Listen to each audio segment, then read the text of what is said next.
All right, YouTube, it is Mr. Mean coming at you this fine Wednesday night. I don't even know what night it is. I'm just a mess. Let's see. Cinema layout, press Shift 8. I thought I would go. Can I do this? Image panel. I don't know how well you guys can see that, but let me know if it looks too low. I am going to open up a different socials. I'm going to go, there's my email. That's what I was looking for. I got to share this out to everybody. Shooba-dooba-doo. Let's see how it looks here. Let's pause that. Well, okay, that doesn't look too bad if you make it full screen. Yeah, it's not too bad. It's got me like that. Let's see. Boop. That's that one. Let's go to this one and see if it's the normal. Yeah. Okay, and it's oh yeah, that's viewable. That'll work. All right, we got to share this out, so bear with me if you're in the stream. I'm going to put this on Blue Sky because, well, you know.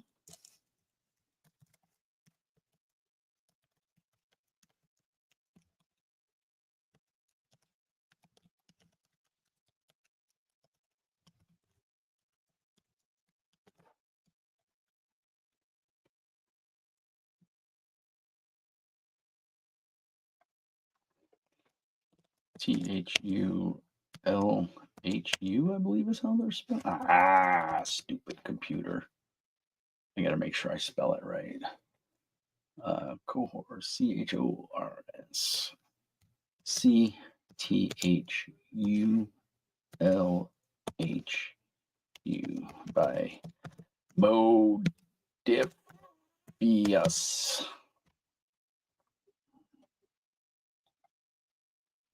All right, so we got that. Let's do that. Let's post that there on the old Blue Sky.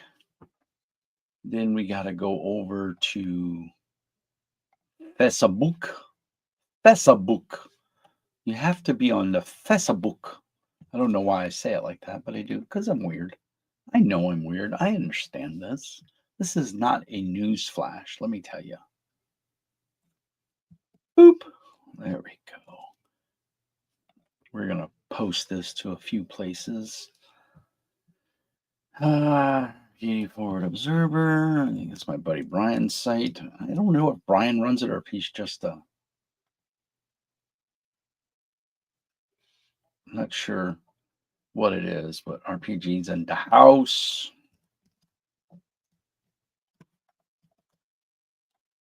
There we go. We're just going to take a look. Dungeon Masters and Storytellers. This is a great site on Facebook. If you haven't checked it out, please do.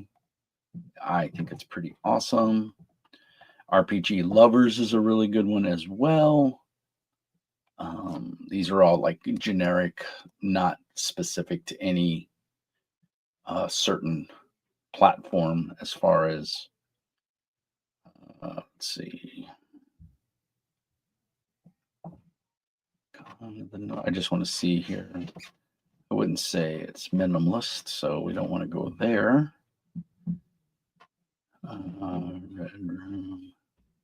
Oh, we got to put it on Modiphius' site. Why not? I want to get this out there too, that this was sent to me for free by Modiphius. It was super awesome of them to do that for me. I was going to originally back this because while I say this all the time, but I own many Cthulhu games. I'm not a huge Cthulhu fan, but there's certain publishers that it's just an auto buy. Modiphius, if it's something Modiphius has done, it's pretty much an auto buy if I'm in a position where I can afford it. And it won't physically strap me. Now I'm on a anti Kickstarter kick right now, just because I'm so sick of the crap they do. But that being said, if it is something cool and I think the concept is awesome, then I'll go for it. And I really think that Modiphius, Chris Birch, and I think it's his girlfriend or his wife, Sophie, I believe is her name. I could be wrong, and if I am, please correct me.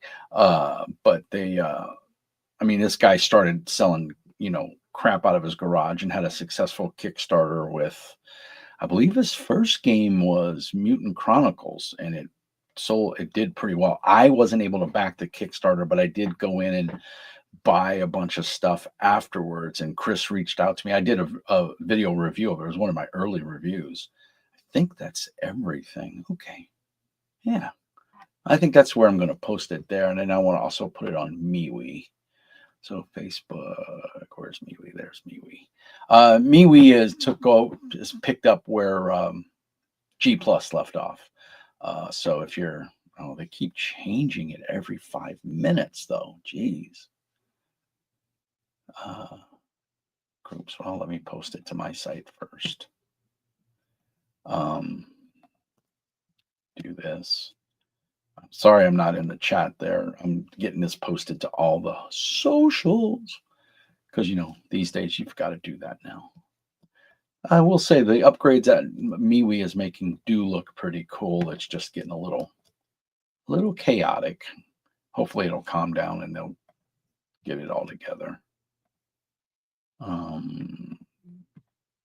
But I say I'm not a Cthulhu fan, but yet I own 3 different collector's editions of Call of Cthulhu. I own Fantasy Age Cthulhu, basically from Green Ronin, and then I have let's see what else here. I'm a little distracted because I'm trying to. Okay, that's everything. I think that's all the social media hubbub. Let's go back to StreamYards. Chen, hello from Taiwan. Greetings, sir. I forgot what is the greeting in Taiwanese? I know it's, oh man, it's Taiwanese lady on the cruise when I was in the Bahamas last August. Yeah, it was August. She said it to me because I love Thai food. Or that's Thailand. This is Taiwan. Never mind. It's moot. Never mind.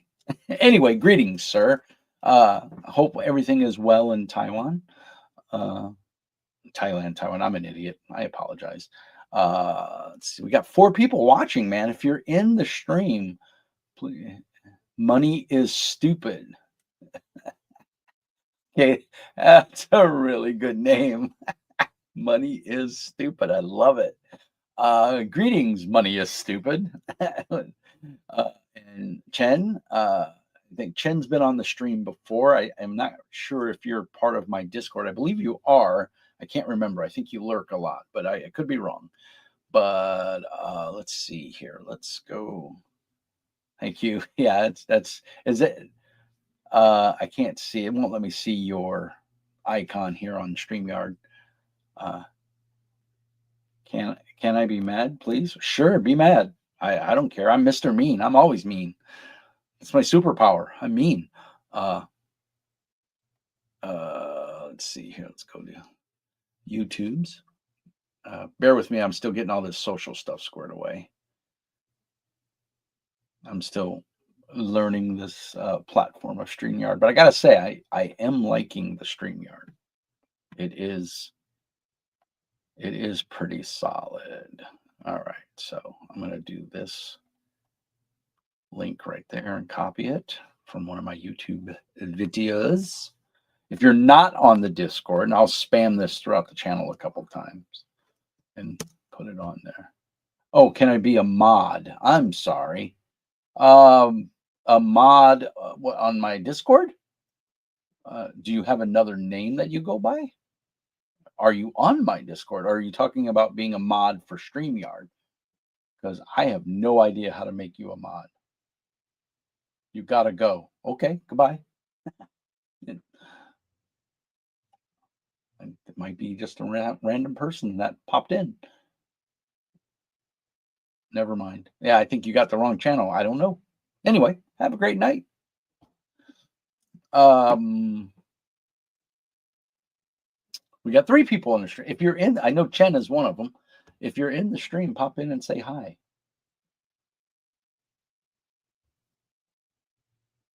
Okay. Uh, Chen, I hope you're doing well, man.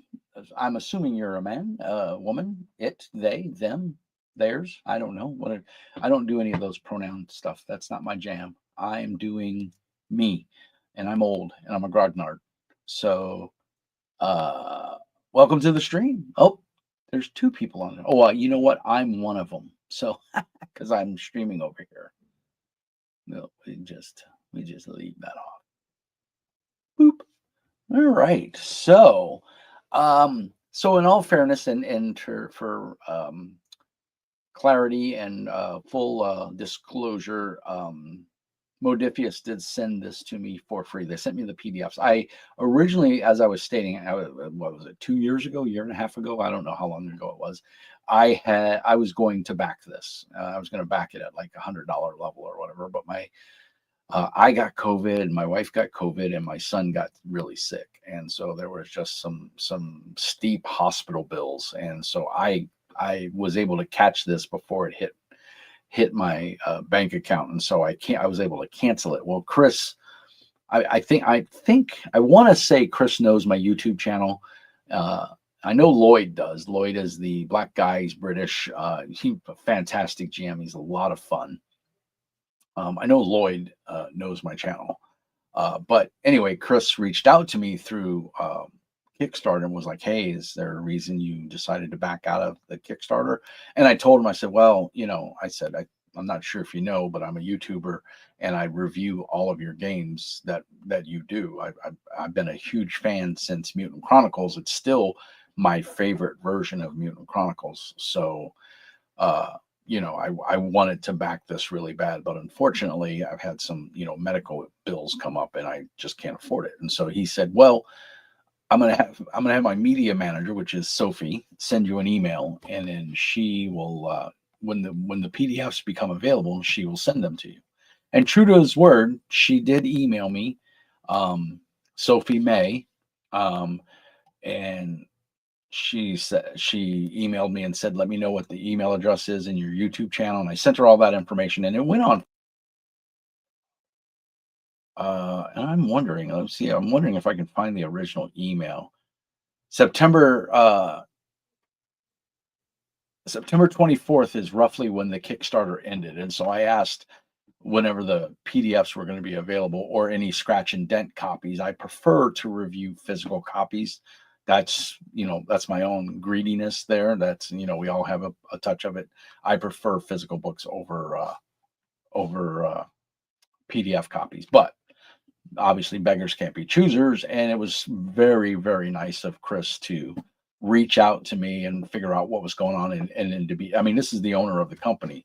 He could have easily said, "Hey, marketing people, reach out to this guy," or whatever, but he didn't. He took the time to email me, and he's like, "I'm sorry about your medical issues and stuff. I hope everything clears up and gets better. I'll send you the PDFs." And I think he knows Mr. Mean is not a normal name, so it's been in a couple of the different Kickstarters and things that he's done. I backed Infinity at the All In Pledge. I got all the physical books for Infinity, or most of them, I believe. They came out with a couple more.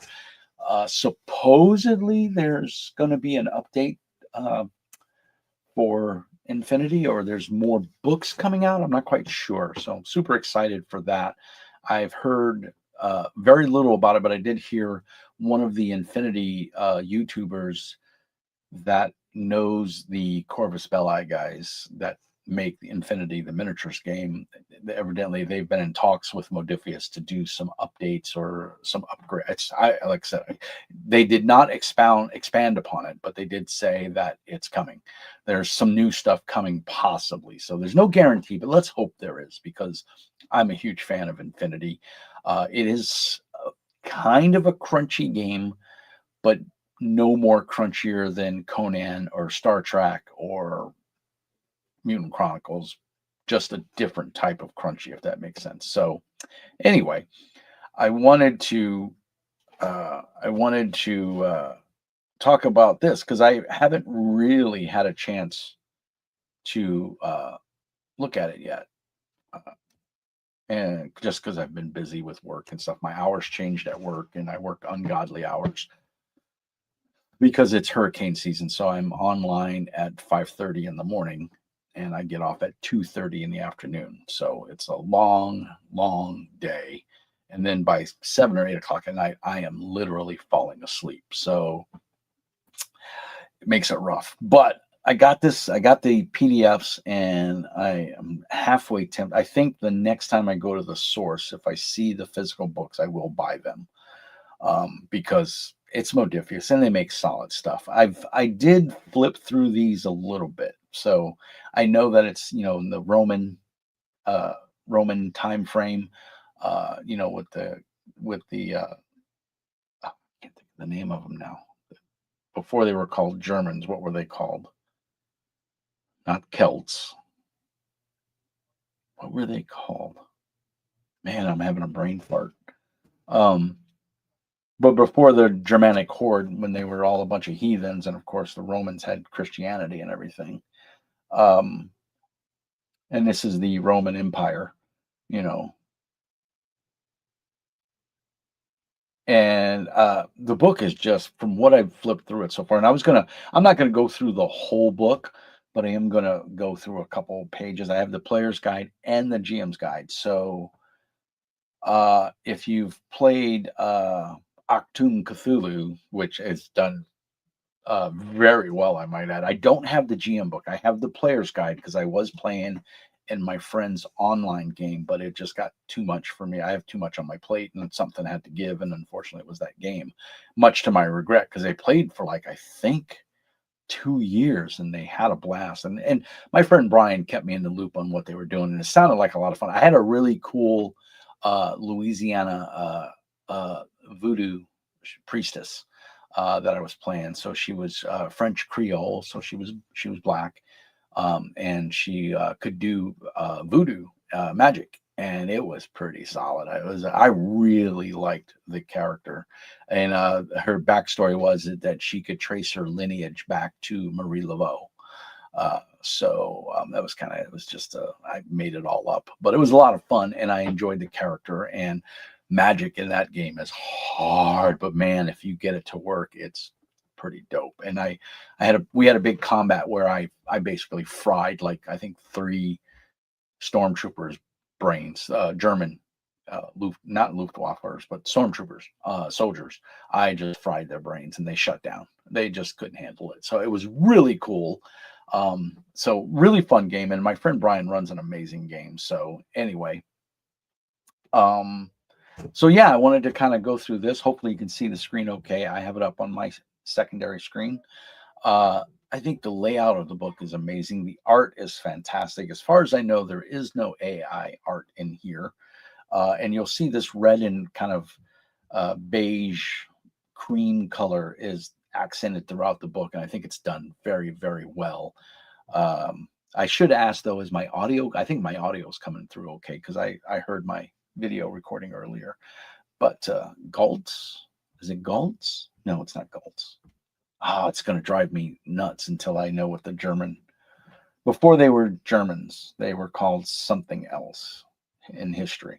This does draw from history, but of course it's history of what if Cthulhu and magic was real, and the Romans are trying to keep it at bay. But then, of course, the society of Romans, with all their hedonism and everything, is, some of it's kind of bad. Coco B, Goths, Vandals. Was it Goths? I can't remember, dude. How you doing, man? Long time no hear. I hope you're doing well. Coco B and I have played in a couple games together. He's played in a couple of my games. I've played in a couple of his games. Uh, he's usually pretty quiet on the Discord, but he pops in every so often. Good to see you, man. Um, Vandals? Oh God, they had another name. Oh, wasn't I don't think it was Goths or Vandals. I'm looking in the table of contents here to see if I can see it. But this is standard Modiphius 2D20 system. It's okay, man. You're here, which is what matters. So thank you for popping in and saying hi. I think Chen popped off. He was in Thailand or Taiwan. Excuse me. God, I get those two confused. Um, I'm just trying to see if they say who the Germans were, what the Germans were called before they were Germans. They had a name. Uh, but anyway, it's gonna drive me nuts until I figure it out. But yeah, the presentation of this book is amazing. I don't know. Can I make this bigger? Improve spotlight layout. Nope, I guess not. All right. Oh, hopefully it looks okay. You guys let me know if it's not. Oh, I guess I should put it in my Discord that I'm streaming. That might be helpful. Um, I'm a jerk sometimes, man. I admit it. Um, I gotta go over to here and get this. Boop. Copy. And go back to StreamYards and then go to Discord. And I'll go on here. Book shows up well. Cool. Good to know, Coco. Thank you so much. It's a beautiful book. Like I was saying earlier, I had to back out of the Kickstarter and I kicked myself for it. But money's money and you got to spend it wisely. I am live on YouTube. I have to reassociate my StreamYard account with Facebook so that I can set it up to stream on Facebook as well. I really need to figure that out. I'm live on YouTube.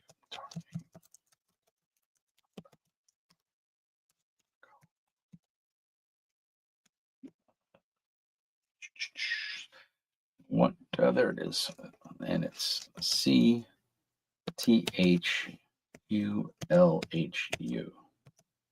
I put two C's. Man, I can't spell worth of shit. By Modiphius.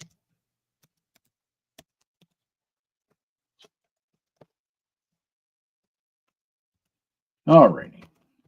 So there we go. It's on my Discord. So I'll put it on some other general gaming. Oh, wait, let's go back.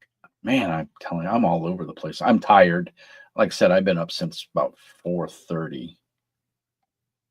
So I'm a little beat. I am beat. Let's see how that looks. Yeah, there we go. Post this to a few different Discords that I'm on. General gaming. Yeah, there we go. Coco, everything else is good, man. I haven't heard from you in a while, so hope all is well.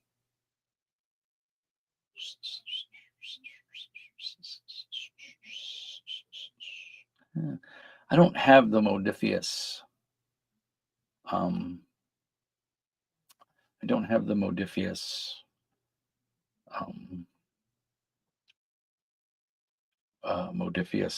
Discord just because there's too many Discords. I can't stay in touch with all of them. Used to have some other channels. I'm on. Yep, all good. It's good to hear, man. I'm glad. And I know when people disappear sometimes, I always like to check in and make sure they're all good.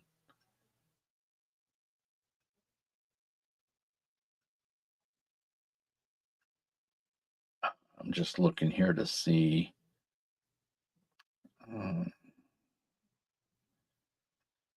Oh, promotion streams, events, etc. Well, it's not. I don't want to put it in there because it's not Troll Lords related. I'm a huge fan. For those that don't know, I'm a huge fan of Castles and Crusades. I'm actually one of their. I don't. I think they call it Endless Worlds. I'm one of their Endless World GMs, so I can run games at conventions, and then I get. Oh, here we go. Um,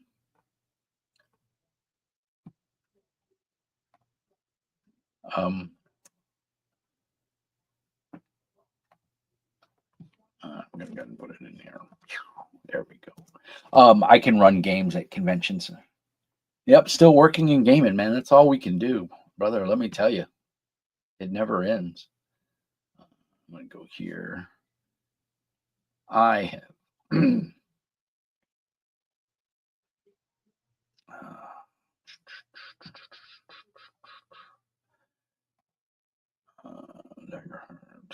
Really nothing there. I just want to get this out there to a bunch of different people.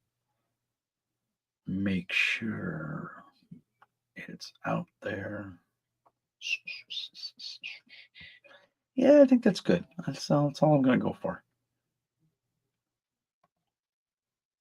Um, so, yeah, we got our introduction. I think the player's handbook or the player's book is 232 pages, full color, black or stitch sewn.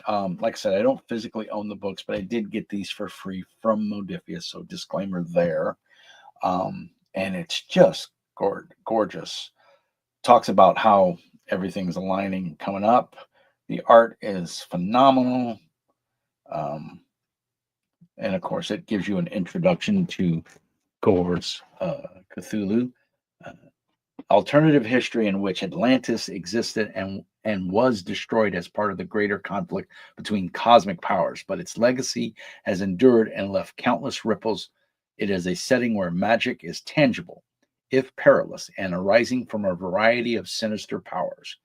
The gods of myriad pantheons are at play in the world of Cohors Cthulhu, and some of them can even be called upon, if you dare.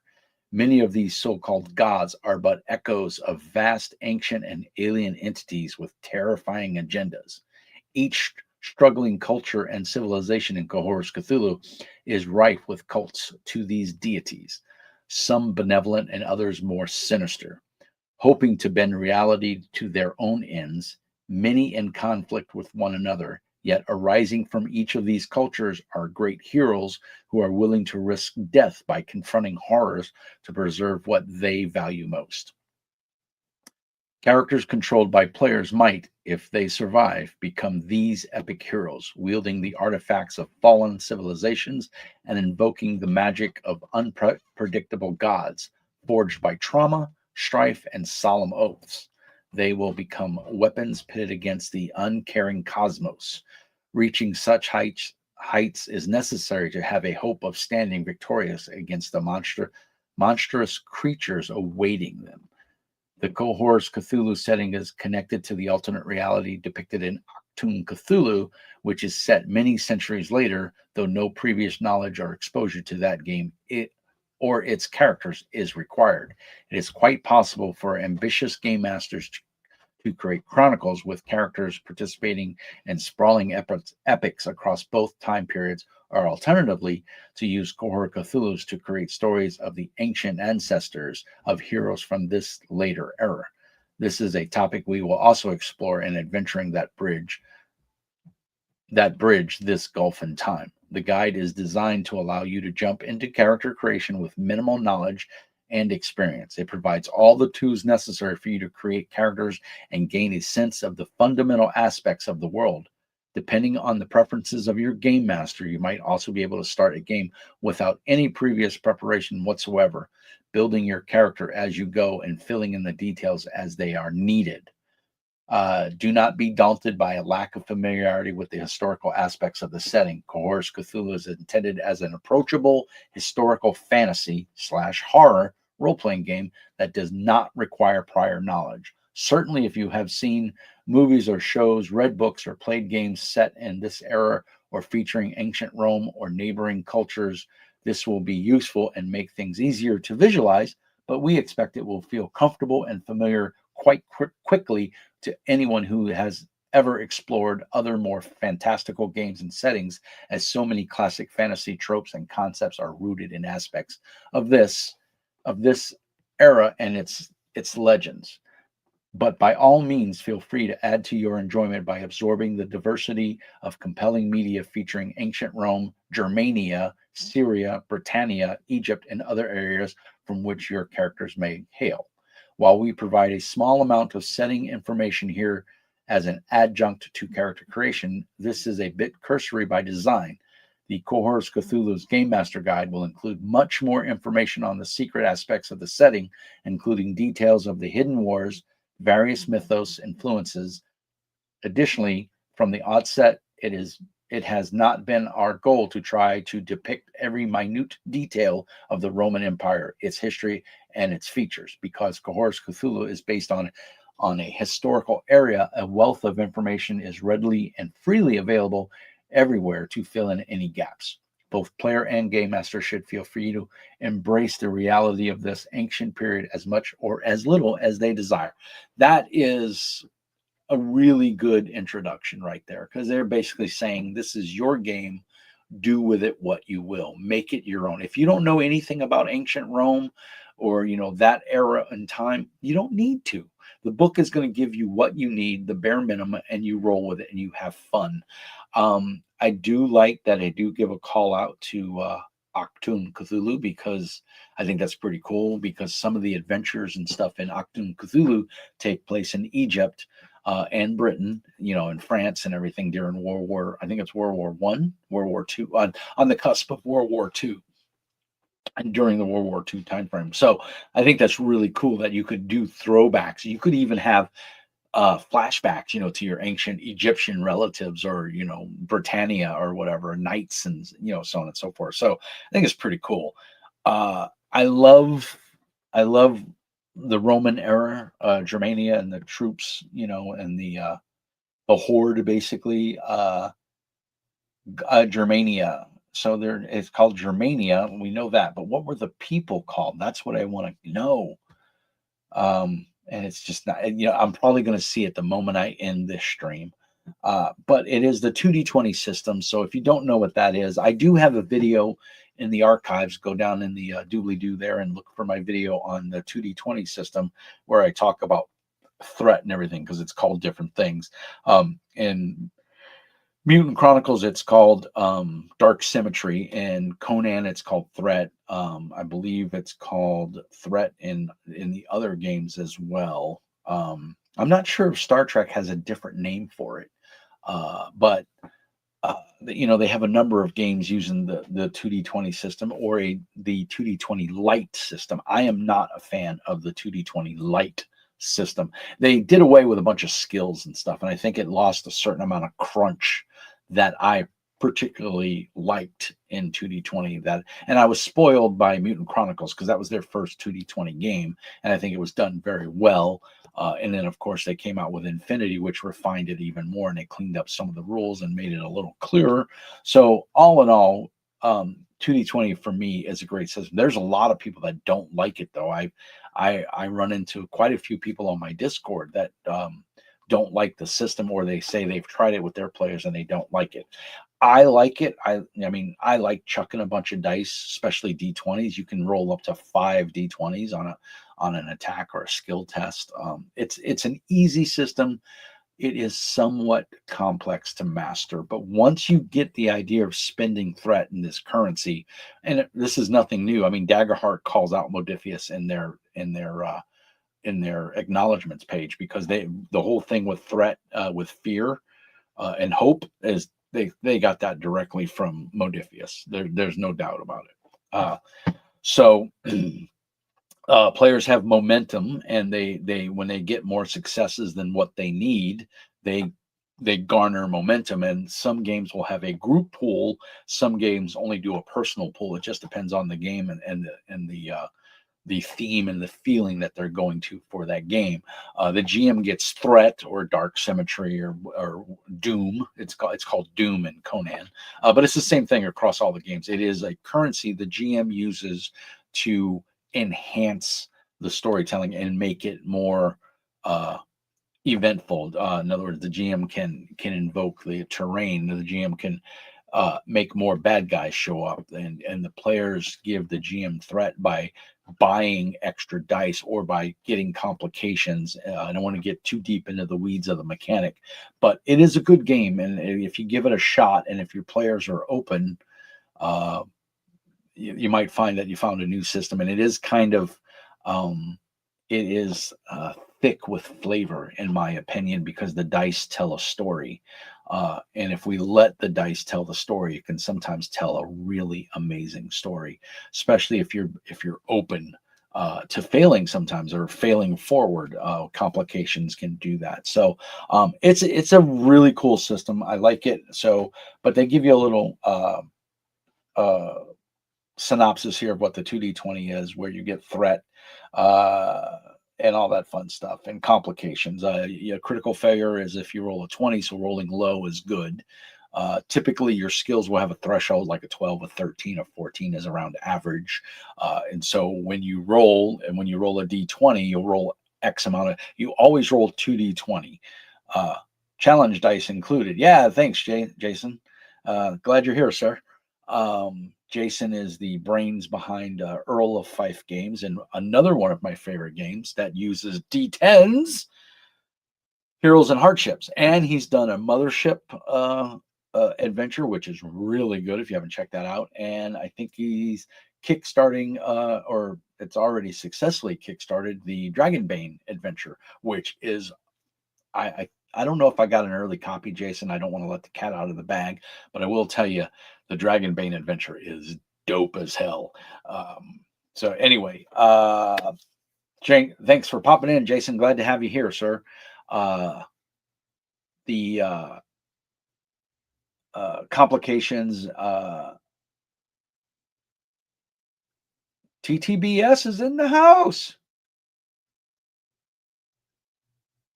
I do monoliths, Conan. No, I do not. I have Modiphius's monolith, and I do have the board game. It's actually sitting right down here behind my Doritos. I had the King's Pledge for the board game. Been a while. Yeah, it has been a while, sir. I hope you're doing well. I don't have the monolith copy. If you know anybody over at Monolith and they want to send me a review copy, I would be happy to look at it. For me, the Modiphius Conan is pretty solid. I mean, I don't need another version of Conan. I'd be happy to review it if they want to send it to me, but the Modiphius version for me is solid. Just gonna. That's a name. Just gonna do what? Hi, boy. Boy. Give you a quick review of the board game. The original Conan the board game is out. Give me a second. I don't have my mic on me because it's charging. So, oh God. That's box one, and there's another box just as big, fully loaded. I will tell you, it is glorious. When the rules came out, they sucked. It was so hard to figure out how to play this game, but that is typical for no, the RPG is not out yet, Jason. It is a beast, TTBS, and like I said, there's a second box chock full of miniatures and stuff. There is they did as an add-on for the Kickstarter, and I don't remember.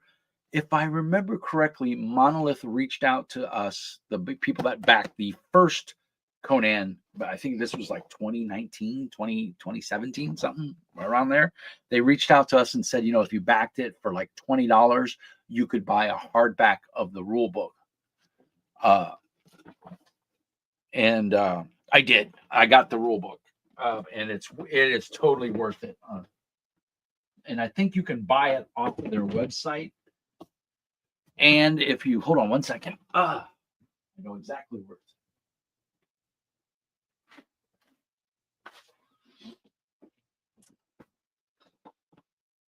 You can go on the Monolith website, and you can I think you can buy this as a PDF. The art in here is fantastic. But there's new adventures in here. There's a little bit of rules clarity, but they did redo the rule book as a PDF, the rules pamphlet as a PDF, and you can download that. And there's even rules for solo play. So, of course, on eBay or whatever, you may be able to find a relatively cheap copy of the original Conan board game, and it is very good. It does play well once you figure out the rules. It is a lot of fun with the tokens and figuring out all your stress and everything. Um, I don't have anybody to play it with, although there is solo rules. I just haven't had a chance to look at them. But anyway, so yes, it is good. I did look at the preview of Monolith's RPG, and I did not particularly care for it. It was just a preview. I don't remember what I didn't like about it. I can't remember if it was a D20 system or if it was a D6 system. I don't remember. I think it was a D20, but I'm not sure. But yeah, and I'm sure the art's beautiful in it. You know, they got all the Franzetta and every Brahm, I think, and they got a bunch of cool artists to do stuff for the Conan board game. And of course, it was approved by Robert E. Howard's estate. Uh, and Modiphius did the RPG, but then they lost the license. And I don't know why they lost the license. I think the licensing period had just ended, and so they were done. Yeah, that's what it is. Thanks, TTBS. It is. I remember that's, and I just thought that the D20 with aspects of Powered by the Apocalypse just didn't work for me. But again, I didn't play test it. I just read it, and sometimes, for me, I have to play a game to learn it. Like Heroes and Hardships. I'll be honest. When I read it, I was like, I mean, I love the concept of roll and keep, but until I made a character and I played it, that's when I found the value in the system and I really enjoyed it. And it is a really good system. In fact, I got to get Jason. The problem is we're on two different time schedules, so Jason we can never play together, just because I'm in bed by 8 o'clock. And I'm only running two games. I have a Saturday night game and I have a Wednesday night online game. And I'll tell you, man, Thursday morning I am hating life, and it is a bi-weekly game, so there's no game tonight. And I'm hurting right now. I'm tired. I was falling asleep at 4:30. So, but I wasn't hungry. Yeah, you do have to play. I was not a fan of Dungeon World, Powered by the Apocalypse. I read a couple of the games. I had an early superhero game. I don't remember what it was called. It was one of the first, non-fantasy Powered by the Apocalypse games, and I read it and I got it, and I was just like, this is stupid. This is bleh. And then I watched a couple of live plays of Dungeon World, because at the time Dungeon World was all the rage. Everyone was like, "Oh, it's the greatest game ever made," and I was like, I got a copy of the rule book, and I was like, "No, it's not. It's a D6 system." First of all, I'm not a huge fan of D6 systems. I'm really not a fan of just rolling 2d6. That's just like, there's so many dice out there. Why are you going to limit yourself to just 2d6?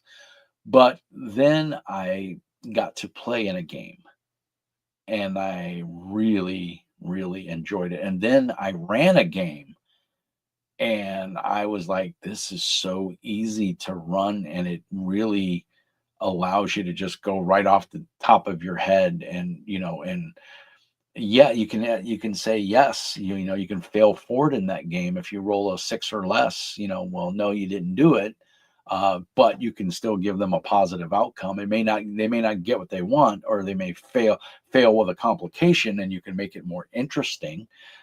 Or you can let them fail forward, like they don't get anything that they wanted, but you give them something else.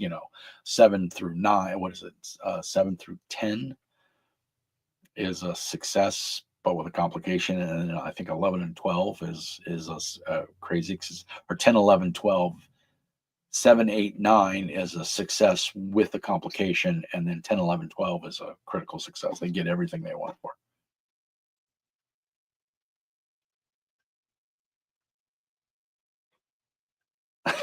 Just games. I'm not sure who you are, but thank you. I'll take I'll take every compliment I can get at my age. Dungeon World is supposedly coming out with a 2E. Jason, I would be down for that because, well, it depends on how they come out with it.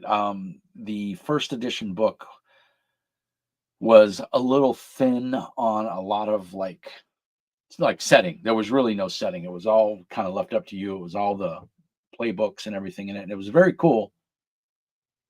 Apocalypse World has see, I didn't even know. I really wasn't into Apocalypse World at all. It didn't do anything for me. Uh, but yeah, I don't know if they do Dungeon World well. I'd love to see a nice hardback in that same digest size, but a nice hardback. That would be kind of cool. And I'd love to see a nice GM screen. I'm a grognard. I like GM screens. I know some people don't. They want to roll in the open, and that's fine. I think you can still roll in the open. I run my Daggerheart game with a GM screen, but I make a lot of rolls in the open just to give the players a hard time. So, but yeah. So anyway, Cohors Cthulhu. If anybody knows what the Germans were called, they weren't Galts.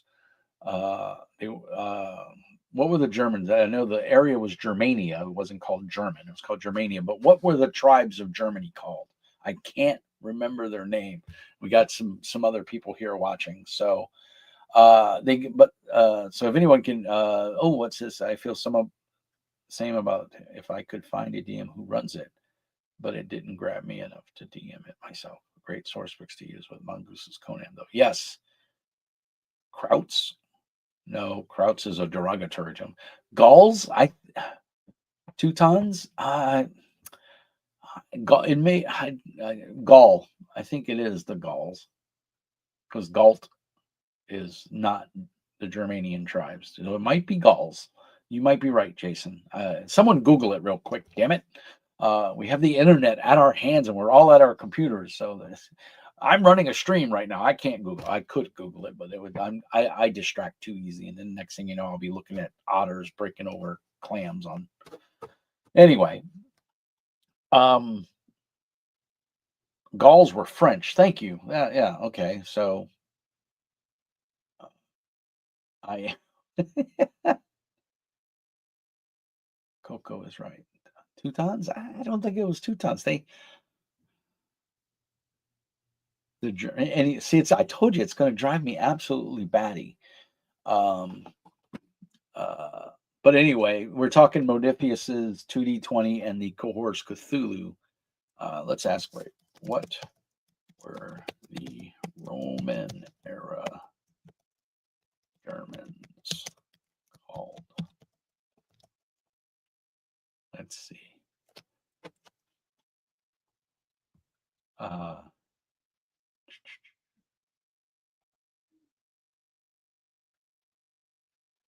Gauls. They tribes themselves.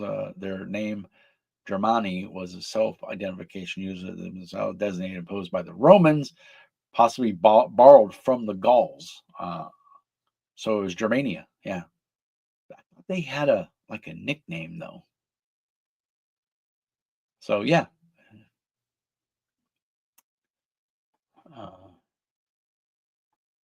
And then of course now you go down the. I wanted to know what their name. Goths. It was Goths. I think Coco said Goths earlier, so it was Goths.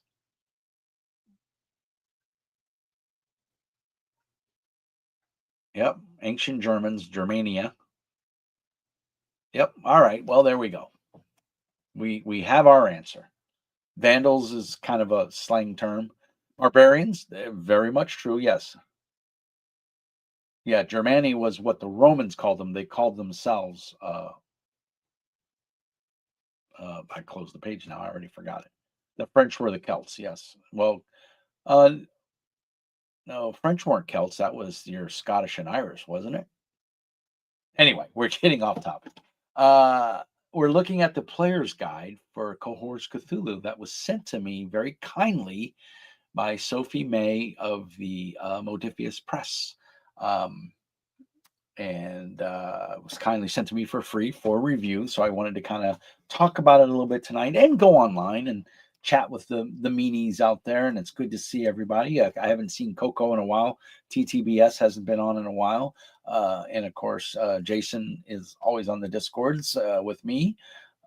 So yeah, so a lot of the player's book is just that. It is a player's book. It is lavishly illustrated. I think the art really sets the tone for this game. And it's kind of coming from the point of view of the Romans, but it's the whole, that era and time. Yes, we need to all get back, break out those chits, TTBS. Uh, we can get back to playing Command and Conquer, the board game, or what was it?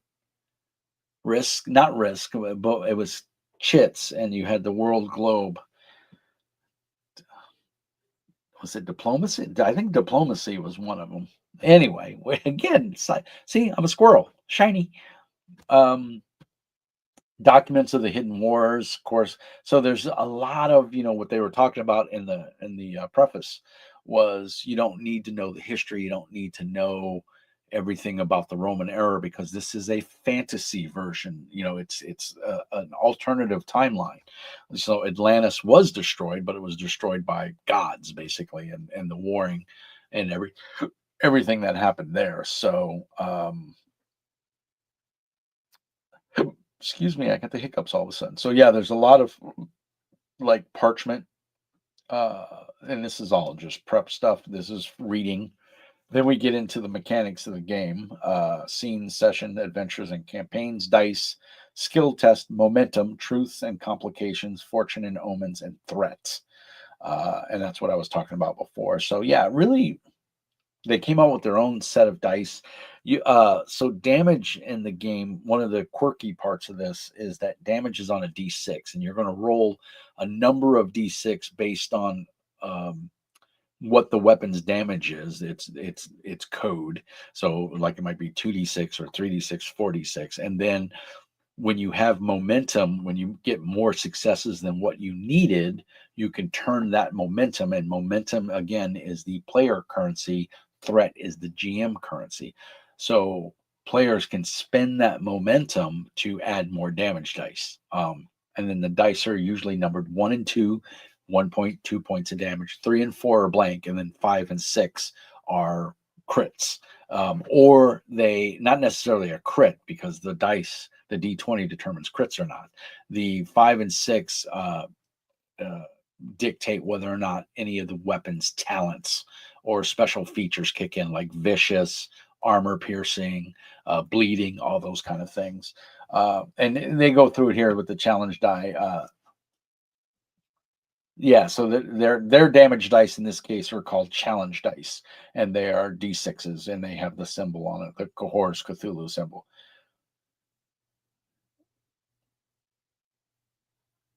A roll of one and also trigger. Okay, so in this case, it's different from all their other games. A one triggers your special effects, like additional stress, depending on the circumstances of the roll. If multiple special rules trigger when an effect is rolled, then all of them trigger, even if one single effect is rolled. Oh, okay, that's cool. So if there's multiple triggers on a weapon or a situation, and you roll a one on your challenge dice, they all kick off. That can be brutal. I did hear that this game was a little more, I don't want to say violent, but a little more darker than most of their other games. A pool of challenge dice is rolled all at once, and the dice results are added together. The total is the amount of stress inflicted. Multiple challenge dice are noted as X, where X is the number of dice rolled. So 4 die indicates that 4 challenge dice should be rolled and their results are added together. Yeah. So, and then you can see here 1 and 2, 3 is nothing, 4 is nothing, 5 and 6. Oh, so see, that's confusing because they say right here a roll of 1 also triggers the effects like additional stress. But then on the chart, they're showing the D6, the 5 and the 6 on a D6 is 1 stress plus the damage trigger effect, damage effect. So yeah, that's a little confusing right there. If you're just reading this and you didn't look at this chart, it would almost be assumed that when you roll a 1, that would be this icon, which is the Cohors symbol. You get rerolls in the game and stuff like that. You have talents or whatever that will allow you to, or special talents for like combat. You can be brutal, I think, is one of them. You can be a melee specialist or whatever, and maybe certain weapons will have a talent that will allow you to pick up dice. So if you roll, you're allowed to pick up 1 or sometimes all of your damage dice and re-roll depending on what you want to do. So there's all kinds of different, and that can also be talents that will affect the D20. So it's pretty cool. And remember, rolling low on the D20 is what you want. So a 1 or 2 is typically, depending on your threshold for your skill, your specialization, is a 1, 2, or 3. I think it's up to a 4 can be a critical success. Let's see, a focus. Yeah, it's called focus in 2D20 games. So if your focus is a 1, 2, or 3, or whatever it is for this game, I know in Mutant Chronicles it can be up to a 3. So you'll have your skill rating, which could be like I said, 10, 11, 12, 7, 8, 9. I've seen them as low as 7 or 8 or 9, up to as high as I think 15 is as high as you can go on a D20. But that's you putting a lot of points and or experience into getting that skill up to that level. But when you roll that number equal to or less than on a D20, that counts as 1 success. If you roll typically a 1, maybe a 2, it depends. Let's see. If you roll a 1 or a 2, then it usually counts as 2 successes. But it depends. This game may be different. I'm trying to see if it says otherwise.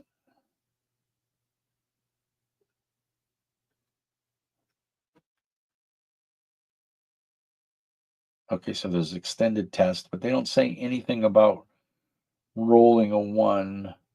So maybe it does. Maybe you don't have critical successes, or it may be later on the rules that we get to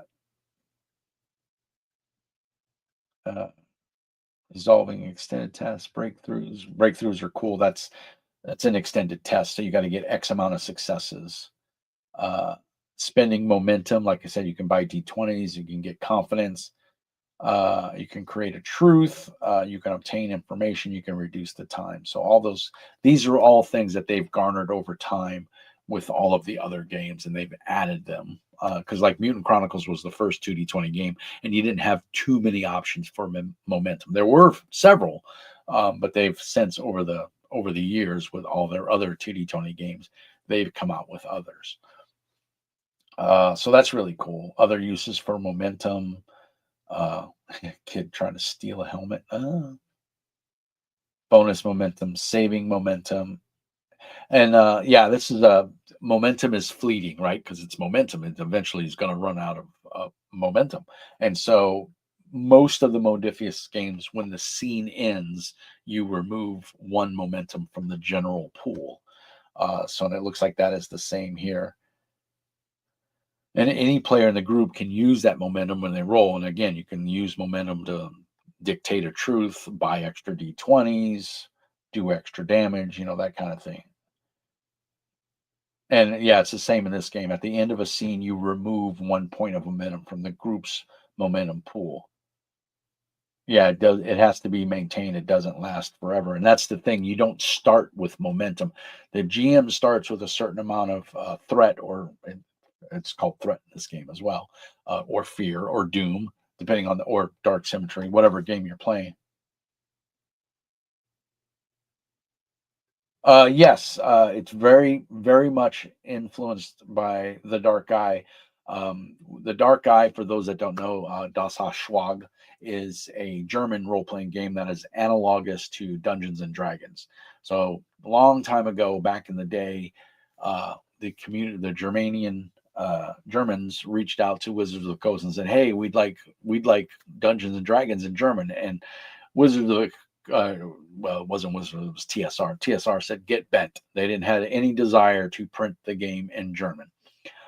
And it was at that weird time in the early 80s that they were like, we don't know what's going on with our own company. So they told them to get bent. And so the enterprising minds behind that would later become uh, the I can't remember the original company's name, but the company that produced the Dark Eye came up with their own mechanic, and it's a 3D 20 game, and you have three different attributes that you put together, and you form a dice pool of 3D 20, and you roll those dice, and you're looking for successes on those.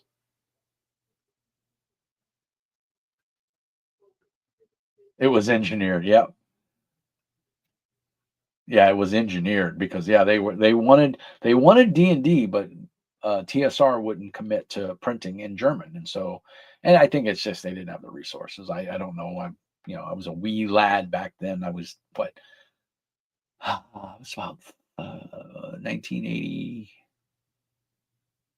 1986. I went into the military in 85. German engineering. Yeah, gotta love those krauts, which I am one. So yeah, if you've never played Das Schwag, I highly recommend it. It is a very good game. Here in America, it is here in America. I'm sorry, I forget I don't have my mic on because it's charging. In America, it's called The Dark Eye, and I have a review. I have all of the books for this. It is a great game, very in-depth character creation, and it is one of my all-time favorite games. And I have the big hardback book, and then of course I have this that they put several of the books in this digest size. And funny enough, the print is easy enough to read, even though I'm not wearing my cheaters, so I can read it. I do have my contacts in, but yeah, so super cool game. If you've never checked it out, go check out my review of it back in the archives, and then check it out. They also have a card game and many novels and many computer games as well, and some of them are really good. The card game is actually pretty cool. I do not own it, but I have played it. Um, so yeah, I highly recommend The Dark Eye. It is currently in production by Ulysses Spiel, which is a German-based company, but they do have a presence here in the U.S. They are also Ulysses Spiel is the guys behind Torg 2.0, or the Eternity Wars. Torg Eternity.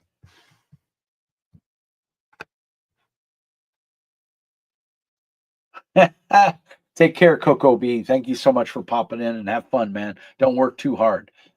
So anyway, getting back to Cohors Cthulhu, uh, we're down to two people in the live stream again. So it looks like everybody jumped off. But truths and complications is exactly what it sounds like. When you roll the dice, you can the GM can spend threat, or you can spend momentum to invoke truths or complications. Complications are what the GM does. It's super dark outside. There's more guards than you expected. Truths are like, I remembered to wear my padded boots before I came in here. Size 12 font is discriminatory. Yes, it is. But I will say, in here, it's readable now. I'm fortunate enough to have, believe it or not, they're called bifocal contacts. Um, so yeah, and we're down to one person. So I'm assuming that's TTBS is in the chat. I don't know if that is really. Oh, maybe I'm the only person in the chat. um, and if I close that, we're back up to 3. I just closed out my window, so I'm not quite sure where we go. Success at a cost, so typical. No, I'm here. Thanks, TTBS. Um, so your complications, complication table is when the players are making opposed rolls or making a roll to see if they can do something. It's how many dice. You can never roll more than 5 dice. You'll never roll less than 1 die, but you typically will always roll 2 dice in a standard 2d20 game. You may have penalties that let you only count 1 die, but that's very, very rare. Uh, we're talking about Cohors Cthulhu by Modiphius. I was sent a review copy of the PDFs, and so I wanted to get online and talk about them before I fade out and go to bed in about 12 minutes. So I just wanted to go through the player's guide. I don't think I'm going to get to the GM's guide tonight, but this is basically Roman, the Holy Roman Empire and Cthulhu meet, and it doesn't go as well as it goes about as well as you think it would go. Atlantis was real and it was sunk due to the gods, the various Cthulhian gods. So if you're a fan of Lovecraft Cthulhu, then you'll probably like this. If you've played Octoon Cthulhu by Modiphius, you'll probably like this. It's very similar. Of course, Octoon Cthulhu is World War II. This is Roman era. So, uh, yeah, and then, the book is. I mean, look, you got things with tentacles and stuff coming out and being corrupted. It's just awesome.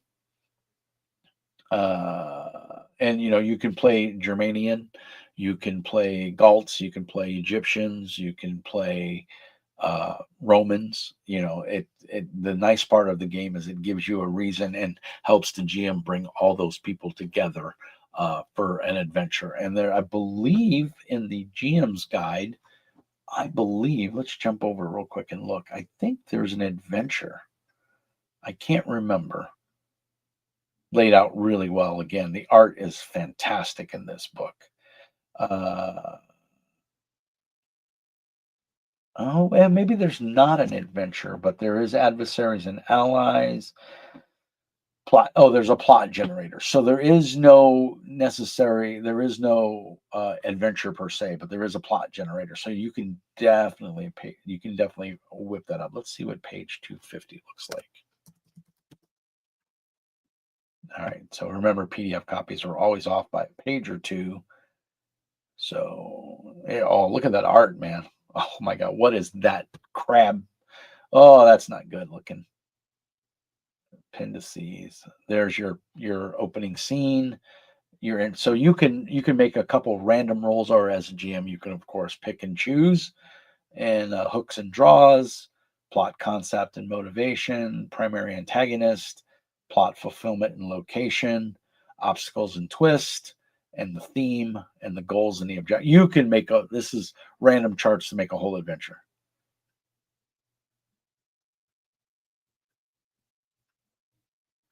I'm going to disagree with you there, TTBS, because if you've got a library even partially as big as mine, you've probably got enough books that you could pull an adventure. You don't have to reinvent the wheel. You just change the monsters. If you're doing a D&D adventure, you just take the plot of the adventure and change the monsters, and the names to fit appropriately. And instead of Geralt, it's Maximilian. If instead of a giant crab, it's Migo. I mean, you can. It's not hard, at least not for me. Maybe maybe that worked. Maybe that doesn't work for everybody, but for me, this is going to give me an adventure right here. A couple of random rolls. Oh man, I love random charts. That's what I loved about Mutant Chronicles, the original, the second edition, and the Mutant Chronicles from Modiphius was the random charts in it. It was so cool because you had some crazy characters. So yeah, that's all kinds of locations, cohort specializations. I mean, yeah, this is just full cult generation, so you can come up with your bat guys. And remember, cults don't have to necessarily be evil. They can be good as well.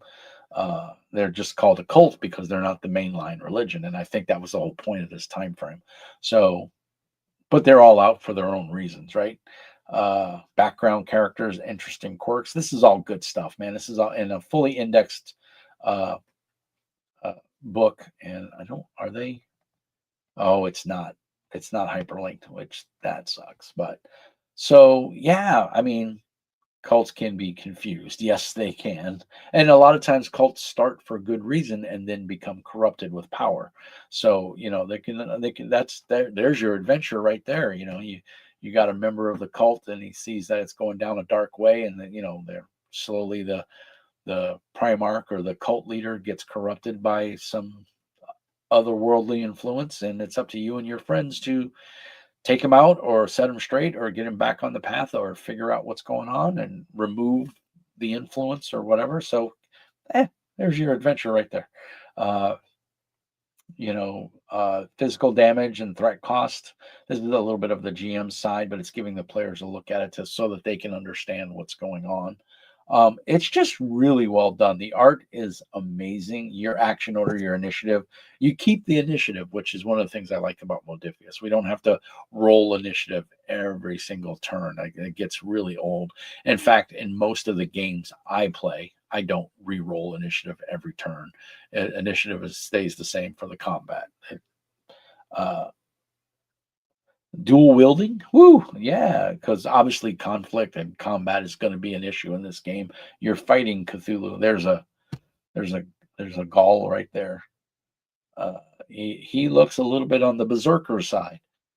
Reactions, retaliate, brace. So there's a bunch of so the mechanics are a little bit on the crunchy side for a 2D20 game. But again, you don't have to use them all. You can bring them in as you get more familiar with the mechanics. But I everyone I've taught any 2D20 game to, they've picked it up really quick. I don't think it's a terribly difficult game. Conan has a great mechanic where if you have like a pole arm or a spear, a long spear, you go first in the initial round of combat. But once you're past the initial round of combat, then you're fucked because a pole arm isn't as good in close combat as a dagger or a short sword. It's got Izzy is in the chat. It's got some nice crunch, but not overwhelming. Totally subjective opinion, of course. Yep.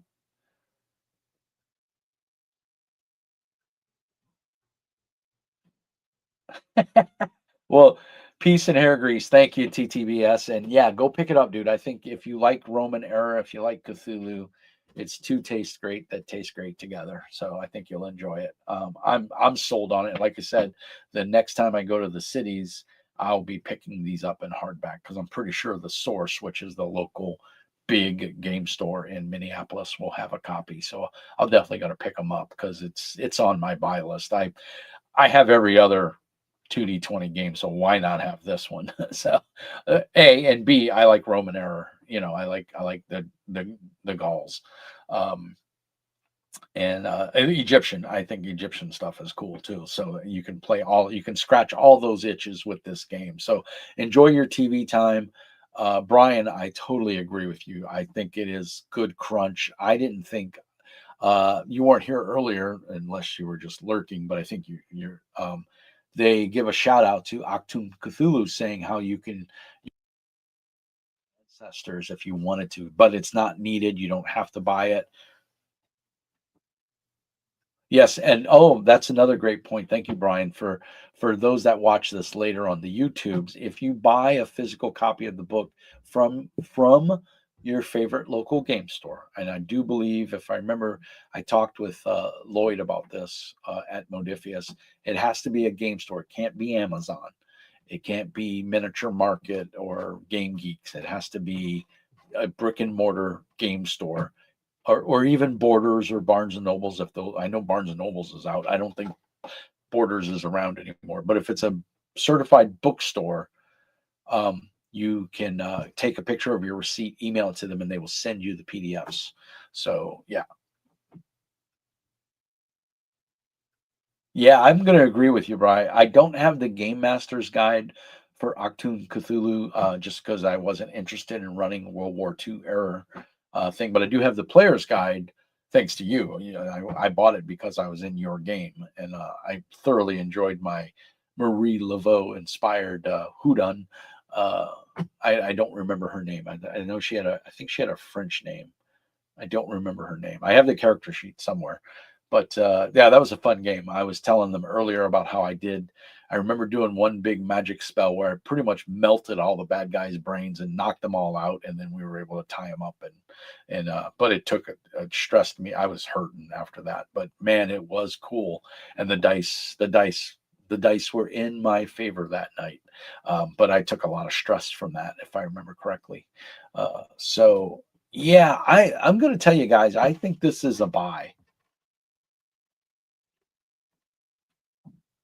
Yeah, I heard good things about the scenario, Brian. I wish I would have stayed and played, but it was just getting too late for me. And with my new work schedule, I'm up at 4:30 in the morning. So by 8 o'clock, I am toast.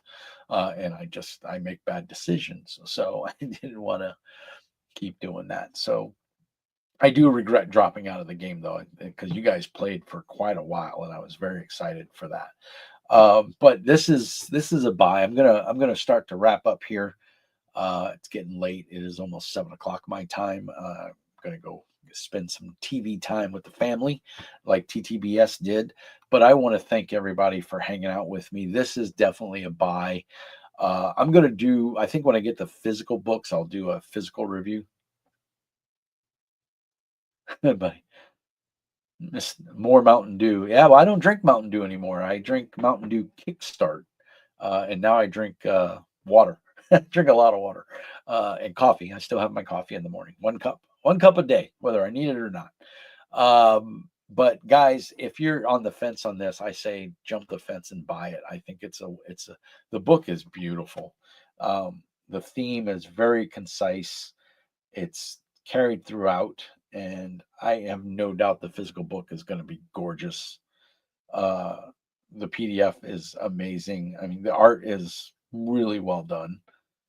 Uh, yeah, Brian has the books. Did you back it on Kickstarter or did you just buy them at your local game store? I think you bought them at the local game store, but I don't remember. So yeah, Brian is a connoisseur of game books like I, and if he says they're quality books, they are definitely quality books. So yeah, the players. If you're going to be the player, all you need is the player's book. If you're going to be the GM, you need the GM book. You don't necessarily have to buy both. I'm a completionist, so I'll buy both. Yeah, so you bought them direct when they opened them up for the orders. Yeah, so I think they're in the local game stores now. At least I hope they are. I know you can order them directly from Modiphius, and they always do a pretty good Black Friday sale and a Christmas and a New Year's sale. So I may just pick them up that way and save a couple of bucks. I also have, because I've run official demos for them for Mutant Chronicles and Conan, I have a couple points in their loyalty program for GMs, and so I can turn those points in and if nothing else, I'll get free shipping. So this is a buy in my book, guys. I highly recommend this. I think you'll enjoy these if you're into Roman era and Egypt, that kind of thing, and you're into Cthulhu or otherworldly horrors. It doesn't even have to necessarily be Cthulhu. The monsters in here can just be monsters, and you can do it as a fantasy. You don't have to even touch upon the Cthulhu if you don't want to. This is a good game. The 2D20 mechanic is a good system. And I think I think they knocked it out of the park. I'm really happy with my PDF. And like I said, I did get this for free, but it's made me want to go out and buy. I mean, look at that! Come on, that's just awesome. Creepy as hell, no doubt, but awesome. And you can do spell casting in here, and if it runs anything like it does in Achtung Cthulhu, it's no joke. Magic is powerful, but it has a definite cost and a toll on your character. But it is so worth it if it works. So uh, I need to read a little bit more. I haven't really read this. I've flipped through it, as a PDF, and then, like I said, I wanted to do the live tonight just because I didn't get a video. I was good last week. I got 4 videos out last week, so very excited about that. So I think I'm gonna wrap it up, guys. I had a blast chatting with everybody. Thank you so much for spending time with me. Uh, Brian, thank you so much. You got a package coming in the mail. I think I sent you a text earlier with the tracking. You're going to have to do a little fiddly work with it, a little green stuff. But um, I didn't have a need for two of them, so I sent you the other one. So I hope you enjoy it, and I think it'll work wonderful in your trench crusade. I think it'll fit in perfectly for that. So anyway, guys, as always, like and subscribe, spread it, send the link to your friends. Support the channel. You can support me on Ko-Fi. You can support me on Patreon. I'm on Discord. There'll be links in the doobly-doo. This will be live in a couple of minutes because YouTube is already hosting it. So as always, peace and hair grease. Like and subscribe. Thank you so much. Everyone have a good night, and I will catch you in the next one.